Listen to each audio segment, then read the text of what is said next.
no qual nós paramos para ouvir um pouco da Tua Palavra. Nós paramos um pouco, nos assentamos à mesa e esperamos o anfitrião dessa casa discursar para os seus convidados. Estamos aqui ansiosos, Senhor, para ouvir de Ti a porção dessa noite. Estamos ansiosos, Senhor, para que Tu encha as nossas vasilhas de azeite, Senhor. E que cada um que veio até essa casa de oração, que saia daqui alimentado, não por mim, mas pela Tua palavra. Que saia daqui, Senhor, vivificado pelo Teu Espírito Santo. E em nome de Jesus eu quero fazer cumprir nesse momento que a Tua palavra nos garante. Que no Teu nome, Jesus, nós repreenderíamos espíritos malignos. Que em Teu nome nós expulsaríamos demônios, imporíamos as mãos sobre os enfermos e eles ficariam curados. Que em Teu nome, Senhor, não haveria dano nem morte àqueles que crescem na Tua palavra. E eu profetizo sobre essa casa cura, libertação, vida, fôlego de vida, portas abertas. Eu profetizo sobre essa casa e repreendo agora toda ação maligna na mente desse homem e dessa mulher que trava a vida espiritual, a vida mental, a vida física. Em nome de Jesus, espírito imundo, alcance agora a capacidade de ouvir e ouça a ordem do Senhor para você bater em retirada. Que nenhuma porta do inferno prevaleça sobre teu filho e tua filha que entrou por esse lugar, mas que a mão poderosa do Senhor vá ao encontro para destruir as obras do inferno. Todo coração angustiado, coração desesperançoso, que aqui hoje sinta um pulsar do sangue do Cordeiro de Deus no seu corpo e sinta o poder que há no nome poderoso de Jesus. Que todo exército de ossos secos comecem a criar nervos, músculos, carnes. Que todo osso, que todo vale de osso seco receba a vida e o sopro de vida do Espírito Santo. Em nome de Jesus. Você que creu nessa oração e orou junto comigo, aplauda o nome do Senhor. Aleluia! Ele está aqui. Vira para esse irmão, essa irmã bonita que está do seu lado, diga assim: Ele está aqui. Ele está. E se eu sei que você não pode vê-lo, mas tem gente que pode senti-lo. Mas tem gente que ainda não consegue senti-lo. Vira para essa pessoa bonita e diz assim: se você ainda não sentiu, vai sentir. Aleluia. Pode tomar assento. E tá bonita, Gabi? Tá muito bonita. Deus abençoe. É isso aí, né? É vida. É isso aí. E hoje, irmãos, eu estava orando ao Senhor. Ele já tinha me feito esse convite. Eu falei: Senhor, comedora de angu que sou, vou chegar lá na frente daquela igreja mais uma vez e vou falar o quê? Vou abrir minha boca diante da tua casa e vou falar o quê? Porque é uma preocupação do servo de Deus prega, é uma preocupação do... Aí, fui falar, não morre nunca mais. Oh, Jesus, Deus abençoe o pastor Júnior, Milice vem também, irmão, estou quebrando o gelo porque daqui a pouco lá vem marada. Brincadeira. Gilozinho de... Quem gosta de de Ló, já que a gente está. Olha, tem gente que não gosta. Vai ter que comer hoje. Eu amo de Ló, vocês acreditam? Existe alguém que ama de Ló? Eu amo de Ló, muito bom, né? Enfim, irmãos, ó, agora.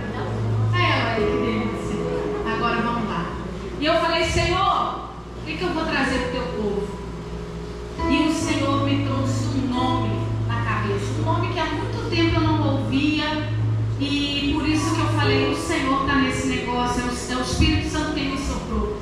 E eu comecei a debruçar nesse nome que o Senhor trouxe à minha cabeça, e é sobre isso que eu quero falar com você. O nome que o Espírito Santo falou comigo é Josias. Josias foi um rei de Judá. E a história do rei Josias é muito bonita, porém triste em alguns pontos. Josias é aquela história que a gente se identifica muito, sabe? A história do rei Josias, é nisso que eu quero focar aqui. É trazer o que está contido na palavra de Deus. Pode colocar no Data Show, 2 Reis, capítulo 22. Quero falar um pouco sobre a história desse homem, que por mais que você não consiga se imaginar igual a ele, você é igual a ele. Eu e você podemos sim nos colocar no lugar dele e se aprofundar um pouco naquilo que ele passou, naquilo que ele decidiu fazer, e colocar na balança se a gente não deveria aprender com ele. Se eu trouxesse um exemplo aqui muito louco, sabe, uns extremos, você até poderia falar, irmã Graça está viajando um pouco, porque esse exemplo aí está muito difícil para eu comparar, mas o exemplo do rei Josias, sabe, é bem factível e você vai entender. Para começar, eu já vou começar dizendo que a Bíblia dá testemunho desse homem, dizendo que ele foi o melhor rei que Judá já teve. Para você já começar a saber de quem nós estamos tratando, era de um rei bom, em todos os sentidos, mas principalmente no sentido espiritual. Então eu estou falando aqui de um homem de carne e osso, que era um político, porque ele era um rei.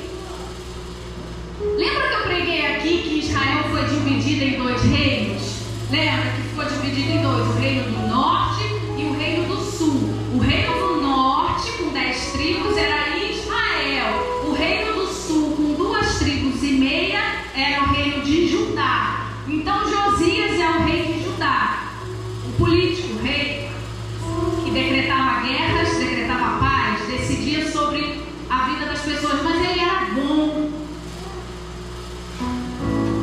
E a Bíblia dá testemunho disso.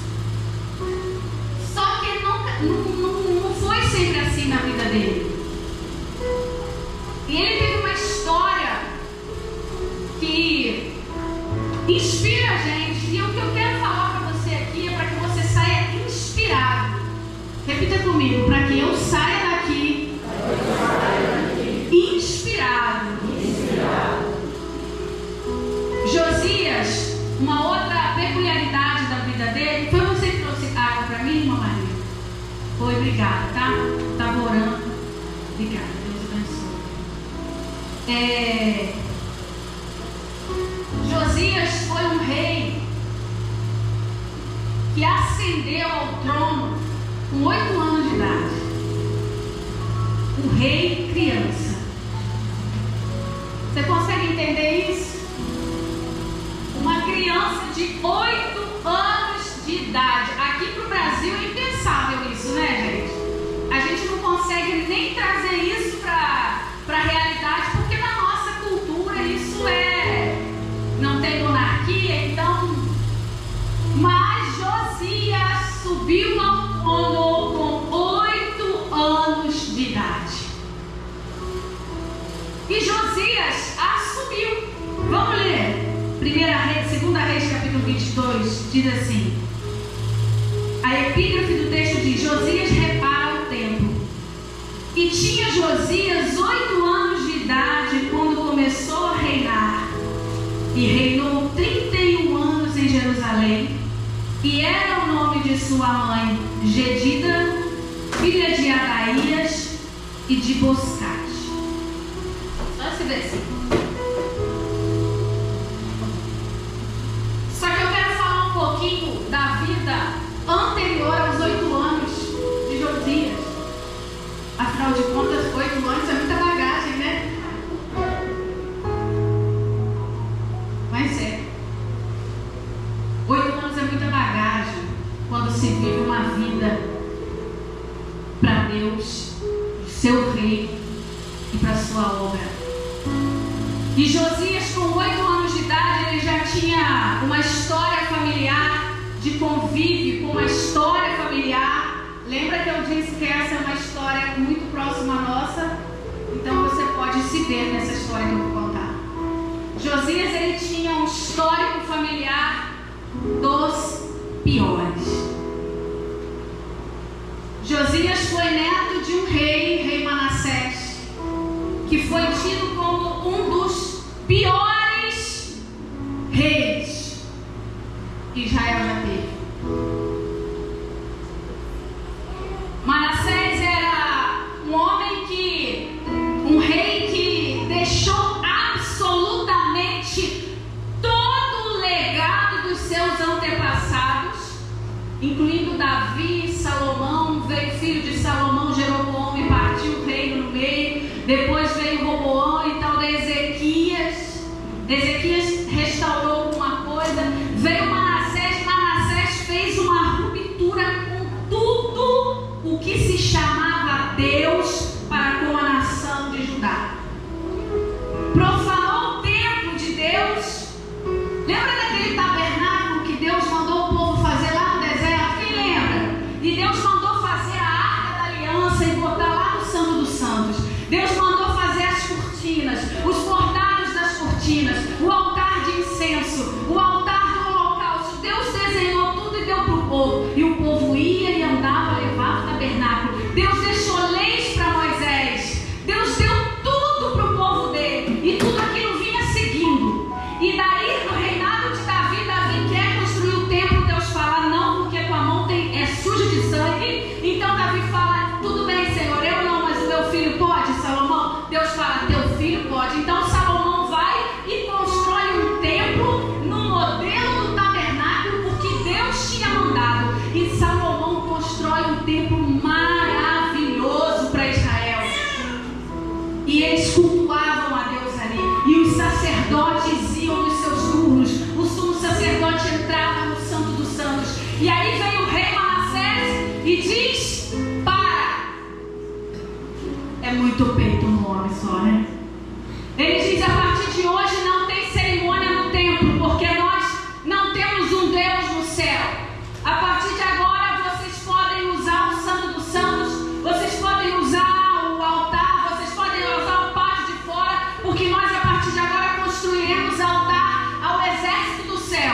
Um altar para Baal, um altar para o sol, um altar para a lua, um altar para o Deus Azera. Nós vamos fazer também um bosque e vamos ali deitar oferendas a esses deuses no templo do Senhor. Esse era o rei Manassés. Não contente com isso, ele volta às práticas do rei Roboão. O rei Jeroboão. Rei Jeroboão era o tipo do homem que dizia assim: aquele que quiser ser sacerdote de Baal, venha até a mim, e eu os farei sacerdotes, e ainda darei condições a vocês a adorarem aos deuses das outras nações da nossa terra. Eu estou falando do povo escolhido. Eu estou falando do líder do povo escolhido. Em resumo, o rei Manassés, avô de Josias, levou todo o povo a pecar com um dos maiores e mais mortais pecados da nação, que era a idolatria. Sabe quanto tempo reinou Manassés? 53 anos. 53 anos foi o suficiente para o povo de Judá esquecer da lei de Deus, dos mandamentos de Deus. 53 anos é uma vida, sim ou não? Eu estou exagerando. É uma vida. E a educação do avô para Josias era essa. A educação era essa. Pode tudo, meu filho. A gente não tem Deus aqui, a gente não tem regra para seguir, não. Sacerdote no templo a gente nem usa mais, tá? Só que antes de Josias veio o filho de Manassés, que era Amon. Quando Manassés morre, reina o seu filho, Amon, pai de Josias. E ele reina aos 20 e poucos anos. Manassés assumiu o trono, acho que com 12. Mas enfim, não veio ao caso agora. E Amon era tão ruim. Mateus assustou. Ruim, meu filho. Ele acabou ali. Amon era tão ruim que ele reinou 2 anos só. Continuou no caminho do pai dele. Ele era tão ruim de todos os lados que você pode imaginar, espiritual, moral, administrativo, que os próprios servos dele mancomunaram entre si e mataram o próprio rei que tinha. Você vê, não foi adversário de outra nação, não foi ninguém querendo conquistar Israel, foram os próprios servos. E eram servos próximos, não eram servos distantes. E matam Amon. Só que Josias conviveu um pouco com o pai, porque quando o pai entra para reinar, ele tinha 6 anos. Josias, então, com 6 anos, viu o seu papai assumir o trono, com toda a bagagem do vovô, e vê o pai tão ruim que vê o pai sendo morto pelos servos. E o povo todo se revolta tanto com aquilo que aí o povo mata os servos que mataram Amon. Coisa linda, né? Dentro de casa, na cúpula do reinado. E nesse cenário, onde Israel está longe de Deus, onde os reis eram os piores que Israel tinha, nasce Josias e com 8 anos é entregue na mão de Josias essa responsabilidade. Consegue entender um pouco isso? Para trazer para você, para não ficar na história, eu posso perguntar para você aqui: você tem alguma lembrança sua de 6 anos de idade a respeito da sua família? 6 anos. Lembra de alguma tia sua? Ai, mãe, avô? Lembra de algumas cenas? Cenas ruins. Dá para ter lembrança ou não dá, igreja? Dá ou não dá?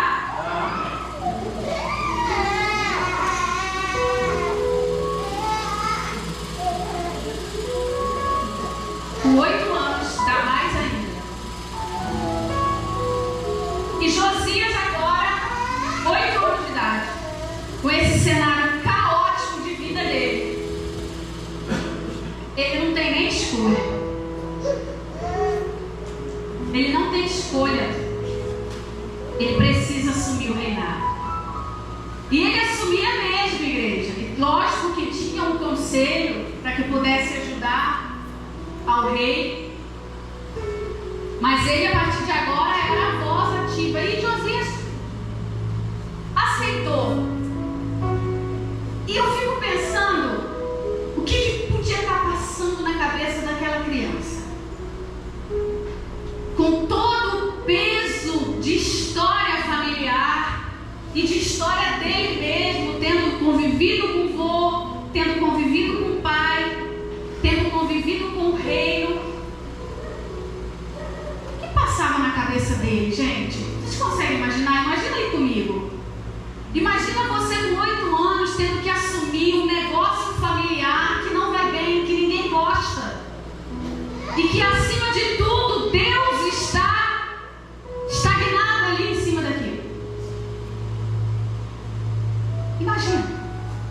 Mas Josias estava lá. Eu quero dizer para você que Josias, com 8 anos, deu mais exemplo de maturidade do que muitos velhos que nós conhecemos. A neurociência, a psicologia explicam que maturidade não é questão de idade, é questão de decisão.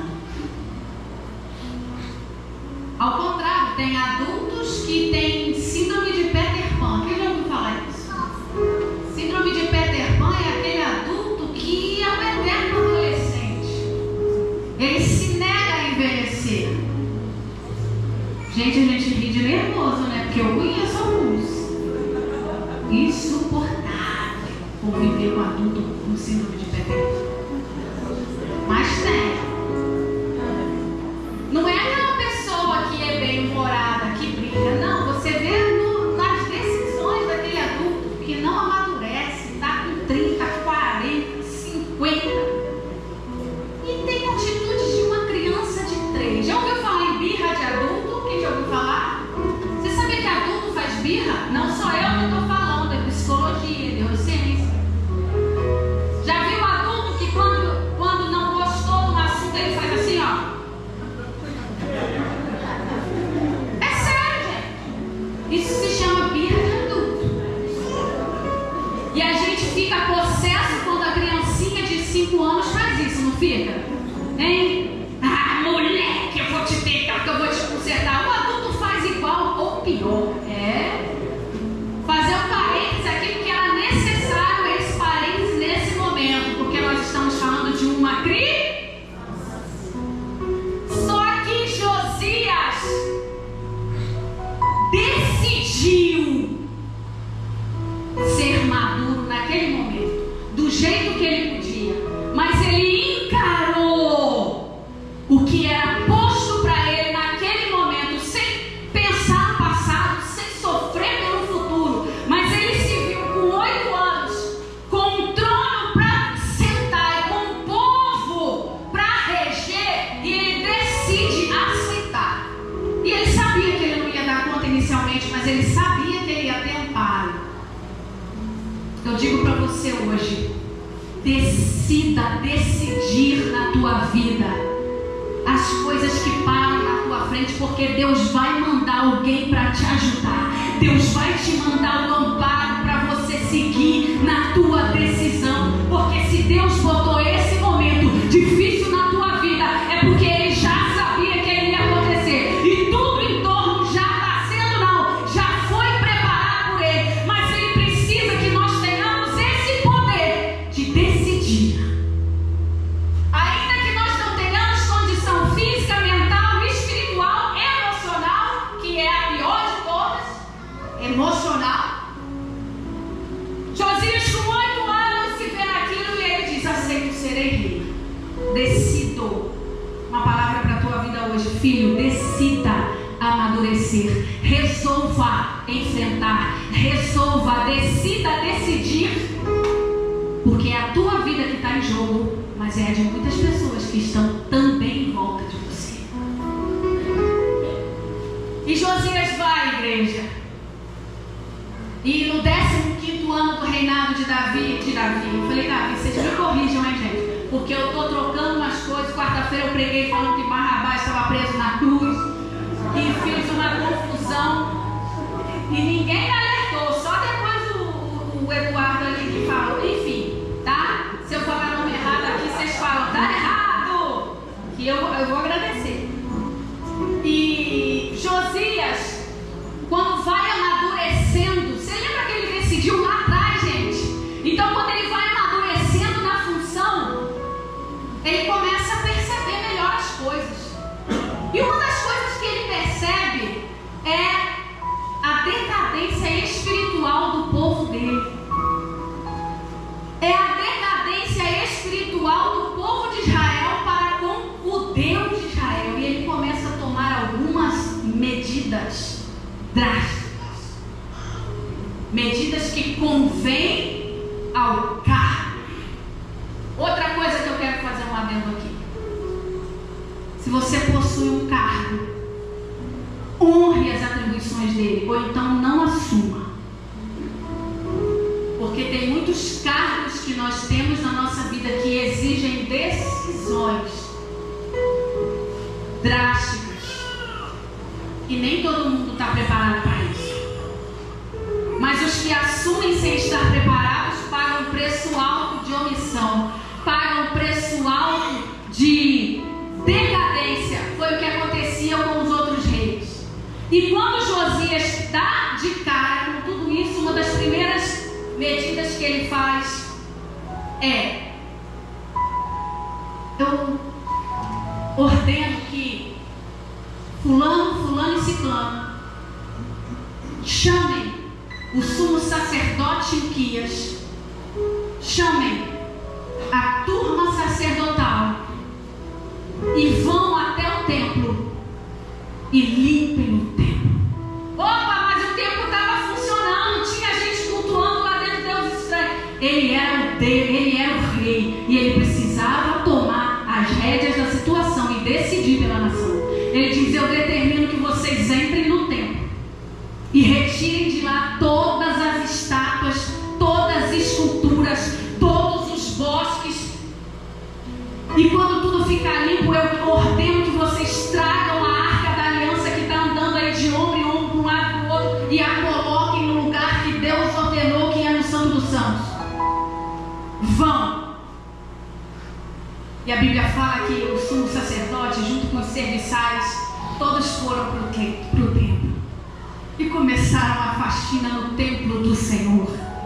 Aquele templo que há mais de 50 anos não era dedicado ao Deus de Israel. Aquele templo que, pelo sangue que corria na veia de Josias, era profanado em Israel. Ele decidiu romper a cadeia de maldição que veio por meio do sangue dele. E ele decidiu, ainda novo, 20 e poucos anos ele tinha, e ele decidiu honrar o Deus de Israel, honrar o cargo que veio sobre ele. E eles limparam todo o templo, e eles derrubaram as estátuas ao Deus Sol, ao Deus Lua. Manassés, o avô dele, em um desses cerimoniais, deu um dos seus filhos ao Deus Moloque, ofertando crianças ao fogo do Deus Moloque. Eu imagino que enquanto Josias tomava essa decisão de restituir a aliança espiritual de Israel com Deus, ele se lembrava de todos os pecados que pairavam sobre Israel por conta da sua família. E ele decide romper, quebrar aquela maldição hereditária. E nessa faxina física e espiritual, aleluia, um deles, se eu não me engano, Safã, ele encontra no templo, irmãos, encontra. A gente encontra o que estava? Eles encontram os livros da lei do Senhor dentro do templo. É possível? A lei do Senhor está escondida dentro do próprio templo, igreja. Na decadência espiritual isso é possível.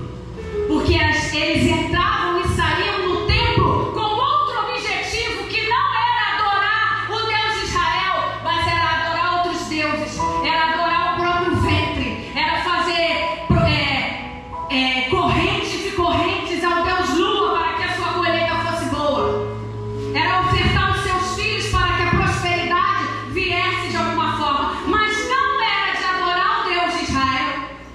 Por isso a lei se perdeu, porque o objetivo se perdeu, até que um homem, um menino, decide quebrar isso, e na sua primeira missão de restauração espiritual, o Senhor já estava preparando um lugarzinho para tocar no coração daquele servo de Josias, e lá naquele buraquinho abrir aquela caixinha para que ele redescobrisse a lei de Moisés que Deus deixou para o povo dele. E quando ele acha aquilo, ele leva para o sumo sacerdote e ele diz: Hilquias, que foi? Eu encontrei a lei de Moisés. A lei de Moisés que o nosso rei Davi falava, a lei de Moisés que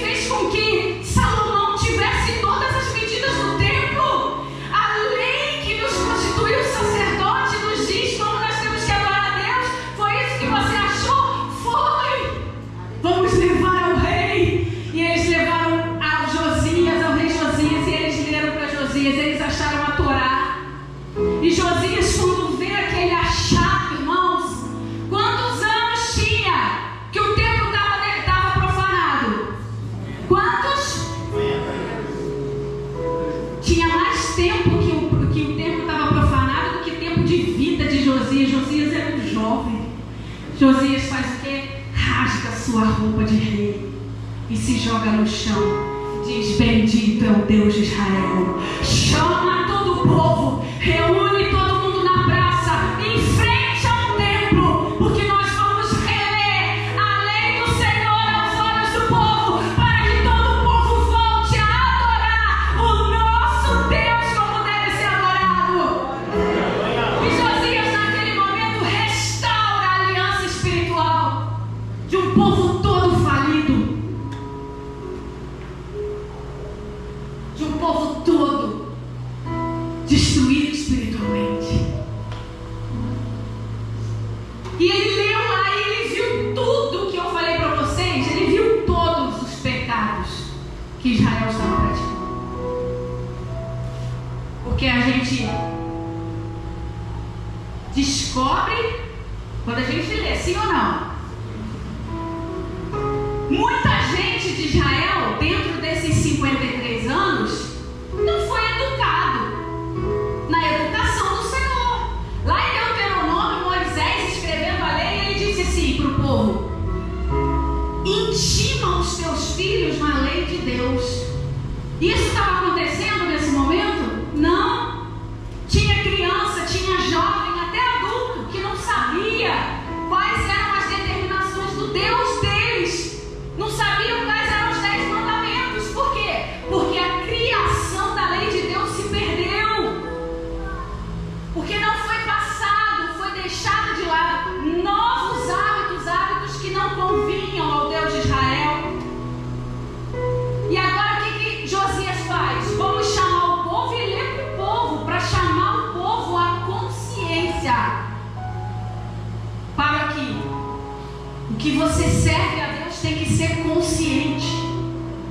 Se você não sabe como adorar a Deus, como fazer, vai procurar descobrir na lei de Deus. Porque a gente não pode ser robô para adorar a Deus, para fazer aquilo que Deus quer, porque é necessário que nós tenhamos consciência daquilo que Ele quer para nós, sim ou não? Sim. Senão eu vou falar um montoado de besteira aqui, um monte de heresia, você vai baixar a sua cabeça, vai falar amém porque eu estou falando, vai fazer tudo errado. Por quê? Porque você se teleguiou pelo que eu falei, não pelo que está escrito. E Josias fez o contrário, ele falou: eu não quero falar nada, eu quero que vocês leiam para que o povo saiba o que está escrito. Porque a partir de agora é responsabilidade de cada um do povo de Israel. Porque a minha parte, no meu cargo, na minha função de rei, é restaurar e trazer o povo de volta. O resto é com eles. E quando eles descobrem, irmãos, que a conduta deles estava indo de encontro ao que Deus queria,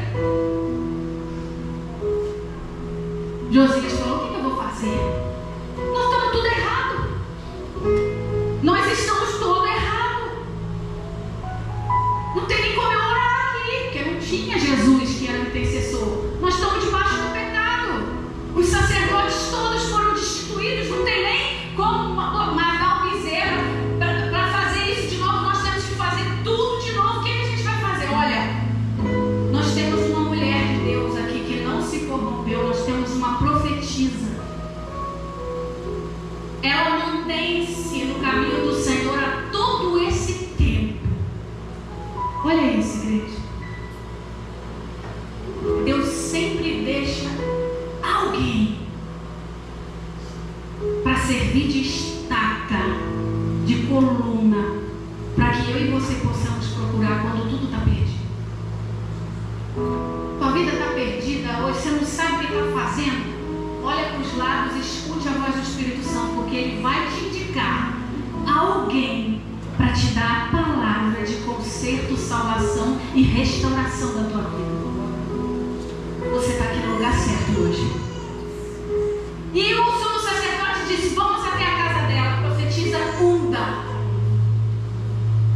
E chegando lá, a profetisa Hulda recebe o rei de Israel, um moleque novo, um cara novo, 20 e poucos aninhos, mas naquele coração jovem tinha uma maturidade de um ancião, de um sumo sacerdote, de um verdadeiro rei no lugar certo. E ele chega para aquela mulher anciã, já com as cãs brancas, Canos brancos, hein, gente? Que cultura, hein? Canos é cabelo. A gente vai ler no Bíblia e a gente aprende a falar bonito. Com suas cãs brancas, os cabelos brancos. E aquele rei chega diante dela, humilde, porque o rei sabe a postura de um rei, mas um rei de verdade reconhece o que é uma mulher de Deus e uma profetisa do Senhor.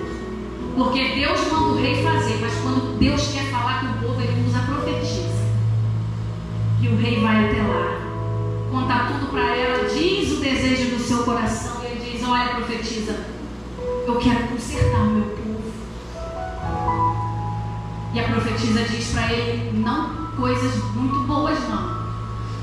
O Senhor de fato está triste com o seu povo. O Senhor de fato vai conversar ali, vai apertar o calo, vai sacudir a peneira de Israel, para que eles saibam que há um Deus só e que não se pode brincar com ele. No entanto, tu e a tua casa serão poupados, porque Deus me diz que vê em você humildade e quebrantamento de coração.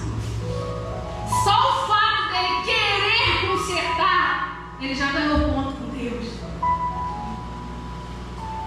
E ele sai dali rasgando as suas vestes novamente, pedindo perdão, chamando o povo a uma nova conduta, mas sabendo que a partir de então, até o que viesse de Deus em forma de correção seria bem-vindo, porque Deus só corrige quem Ele ama. Deixa eu dar um exemplo. Eu tenho 2 filhos e eu educo os meus 2 filhos porque eu os amo. Se eu estou na rua e tem lá uma criança, estou em algum lugar, no parquinho, e eu estou vendo que a criança vai que taca pau em um, vai que responde isso, do jeito que eu sou meio besta, eu posso até falar: para com isso, menino. Mas a gente não vai educar filho dos outros, sim ou não? Por quê? A gente não é que a gente não ama, não é meu filho, não tem nada com aquela família, cada um no seu quadrado, não é assim, gente? Era como se Israel não fosse filho mais e Deus visse eles lá e vocês não me chamam de pai mais, o que vocês querem? Te educar não, meu filho. Dá licença, pode ir para lá que eu fico para cá. Até que vem um Josias e volta a chamar Deus de pai e diz assim: Senhor, até a tua repreensão é bem-vinda para nós, que nós não vamos nos sentir amados de novo. Eu tinha uma amiga na adolescência que a mãe dela deixava ela fazer tudo. A Isabel sabe dessa história. A menina podia responder mal aos outros, a menina podia até fumar maconha, ela fumava, e ela fumava maconha junto com a mãe dela. Na época que eu era lá disso. E a gente ia sair e falar: tem que falar com a minha mãe. Nossa, mas você precisa falar? Lá em casa eu nem preciso falar, é só eu ir. Falei: lá em casa eu posso ser um pouco rebelde, mas eu tenho que dar satisfação. E minha mãe, meu pai não deixa eu dormir na casa dos meus colegas. Aí um dia ela veio e falou pra gente: sabia que eu sinto falta da minha mãe me negar as coisas às vezes? Eu sinto falta da minha mãe ser minha mãe do que só ser minha amiga. Aí eu disse: olha, e eu aqui quase brincando com a minha porque não deixava fazer as coisas. Então até o sentimento de pertencimento, irmãos, vem com a correção. E Israel queria isso de volta. E por aquele rei Josias,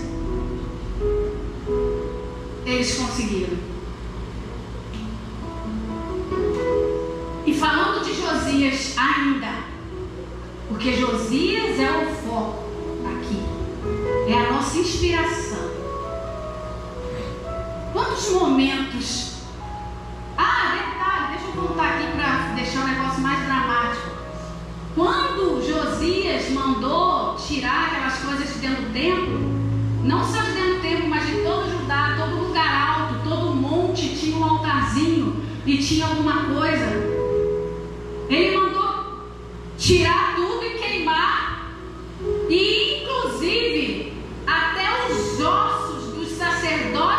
Jeroboão, ele também mandou queimar em cima dos altares pagãos para profanar aquilo, para que todo mundo visse que aquilo ali é uma obra do Senhor. Irmãos, olha as decisões que esse homem tomou. Ele podia sofrer retaliação, né? Que a pessoa que tem um cargo, que tem que tomar decisão, morre de retaliação. Ele podia tomar um monte de retaliação, contudo ele foi firme e limpou Israel. Agora vem cá, imagina Josias. Eu vou fazer quase um ato, não vou falar isso porque vai ser uma heresia, mas eu sei quando você sofre, eu sei a hora do dia que você mais sofre, e quando você vai dormir. E não é o Espírito Santo que está me revelando, é a minha própria carne que me revela. Porque quando eu vou dormir, vem um filme toda noite na minha cabeça. Tem noites que são piores, tem noites que são terríveis. Imagina a cabeça de Josias. Lembrando do avô, lembrando do pai, lembrando de toda a trajetória da sua família, lembrando das discussões de dentro da sua casa, lembrando do estigma que ele carregava de sendo filho e neto das piores pessoas daquele lugar. Eu não sei se você já teve problemas familiares com pessoas problemáticas, mas quando a gente vê as pessoas problemáticas e aí eles inevitavelmente, porque são nossos parentes, às vezes é um pai seu, um irmão, uma irmã, uma mãe, inevitavelmente as pessoas falam: olha lá, a filha de fulana. Eu falo mentira? Ah, a irmã do ciclano, e aquilo, imagina a cabeça de Josias, todo dia, toda noite, querendo vir perturbar ele, sabe? É um homem normal, como eu e você, cheio de problemas e traumas. E ele não tinha terapeuta não, tá? Não tinha terapeuta não. E nem Bíblia para ler ele não tinha. E nem um familiar para pegar na mão dele e falar assim: vamos fazer uma noite de propósito de oração. Ele não tinha nada disso. Ele tinha noites solitárias, inteiras, onde o espírito dele retorcia de dor, onde o emocional dele lembrava de todos os traumas infantis dele, e ele não tinha uma psicóloga que ele pudesse sentar e dizer para ela que a culpa do trauma dele não era dele, era dos pais. Porque hoje em dia o psicólogo é assim: você senta lá para falar mal de pai, de mãe, de avô e de irmão, menos que a culpa é sua. Nada contra os psicólogos, mas até uma corrente da psicologia está indo contra a essa maré de responsabilidade alheia pelas próprias culpas. Graças a Deus que eu encontrei uma que não é assim. E ela diz assim: vamos nos responsabilizar sobre algumas coisas que nós temos enfrentado na nossa vida, porque aliás a vida é nossa, a vida é sua. Josias não tinha onde correr, e ele engolia aqueles traumas dele, mas aleluia, você pode estar andando num vale traumático, você pode estar andando só no meio de infiel. Há um Deus que te conhece desde o ventre, há um Deus que fala contigo com sopro, há um Deus que te escolheu para essa grande obra, e Ele mesmo te colocou nessa posição. E é aqui que eu vou encerrar.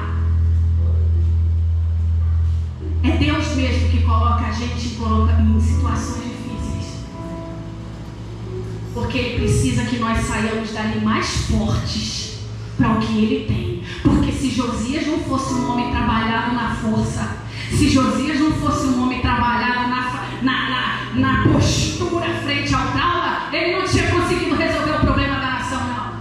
Mas calma não faz bom marinheiro, não, igreja. Se você está hoje numa dificuldade, levanta a tua mão e a tua boca e diz: Senhor, eis-me aqui. Porque se eu estou aqui foi porque o Senhor me colocou. E se o Senhor me colocou, o Senhor está me vendo. E se o Senhor está me vendo, o Senhor vai me dar escape para eu poder decidir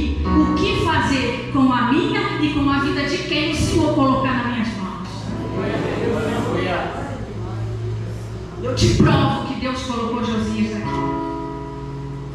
300 anos atrás. Repita comigo. 300 anos atrás. Tem mais gente nessa igreja. 300 anos atrás. Deus usou um profeta e deu um nome. Deus usou um profeta na bagunça de Israel. E ele disse assim: eu vou mudar esse lugar. Essa idolatria vai acabar. E é por meio do nome. Lembra que eu falei do profeta? O profeta é aquele a quem Deus fala e ele entrega. E esse profeta foi usado para falar para um rei, o rei Jeroboão. Aleluia. Não coloca aí no slide não, Vitória. Eu vou deixar na surpresa da leitura para a pessoa prestar atenção na minha leitura, ok? Não coloca. 1 Reis, capítulo 13. E eis que, por ordem do Senhor, um homem de Deus veio de Judá até Betel. E Jeroboão estava junto ao altar para queimar incenso. Quem era Jeroboão? Rei. Estava perto de onde? De um altar. Altar para quê? Para queimar incenso. Não era o Deus de Israel, não. E aparece um homem de Deus. E esse homem de Deus, no versículo 3, clamou contra o altar com a palavra do Senhor e disse: altar, altar, altar, altar, assim diz o Senhor: eis que um filho nascerá à casa de Davi, cujo nome será Josias, o qual sacrificará sobre ti os sacerdotes dos altos, que queimam sobre ti incenso. Ossos de homens serão queimados sobre ti.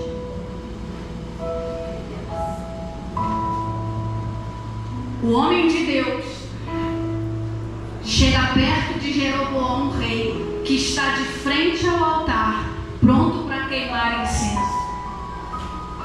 Profetiza: altar, altar, Deus vai levantar um filho de Davi, e é Josias, ele dá o nome. E sobre esse altar não será queimado incenso, serão queimados os ossos dos sacerdotes que queimam incenso sobre ti. E qual foi uma das primeiras coisas que Josias fez quando foi limpar o templo e depois dele? Por onde havia ossos de sacerdotes enterrados, inclusive os do rei Jeroboão, foram queimados em cima dos altares. E ele cumpriu a profecia. E um detalhe: no meio disso tudo, Josias não sabia ainda da profecia sobre ele. Até que, olha isso, igreja, em uma dessas escavações para pegarem os ossos e queimar todos eles, ele se depara com um sepulcro. E ele diz assim: que sepulcro é esse? E os mais velhos, os mais antigos disseram para ele: esse é o sepulcro do homem de Deus que profetizou a seu respeito há mais de 300 anos antes. E Josias ali diz: deixe estar. E não mexeu com aquele altar. Igreja,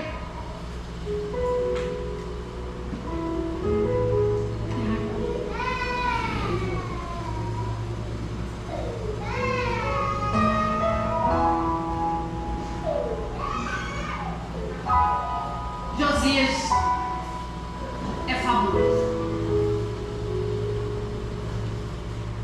Quando eu falei para você que Deus está te vendo, quando eu falei para você que a história de Josias pode ser parecida com a tua, eu falei a verdade. Porque muito do que eu disse aqui tem a ver com a nossa vida. Muito do que eu falei aqui de vivência, de experiência, inclusive de profecia. Porque muitos filhos que estão aqui são frutos de profecias de Deus. Muitas pessoas que estão aqui são frutos de orações e pedidos a Deus para estar aqui. Mesmo estando longe, mesmo ainda sem nem ter nascido. Era o caso de Josias. E saiba você que Deus tem uma história para contar com o enredo da sua vida. E não é trauma de infância que vai te paralisar dessa história, não. E não é trauma de adulto que vai te paralisar, não. Mas é o que você decidir fazer com isso na sua vida que vai determinar também a tua história. Por isso que eu frisei aqui, o rei Josias foi uma criança que decidiu decidir o que ia fazer da vida.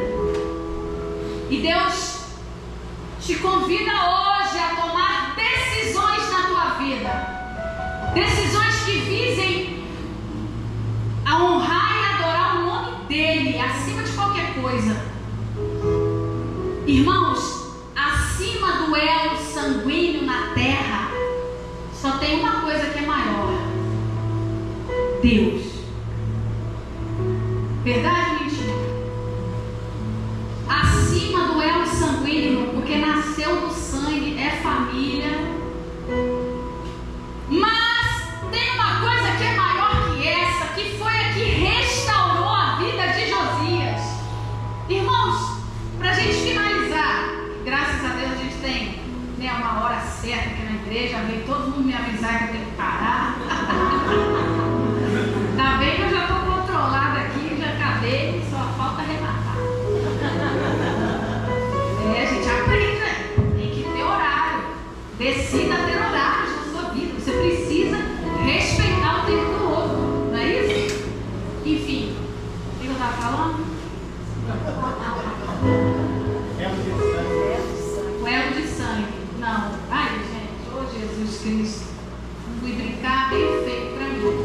Não brinque enquanto você estiver pregando, porque a palavra de Deus é certa.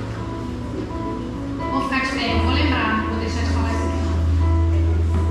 Acima do elo de sangue está o Senhor. Esteve o Senhor na vida de Josias e está o Senhor na sua vida. E você não vai se deixar para... lembrei, não falei? O Senhor me trouxe na memória. Obrigada. Imagina Josias, irmãos. Ele entrou no reinado com quantos anos? 8. Menino ainda, né?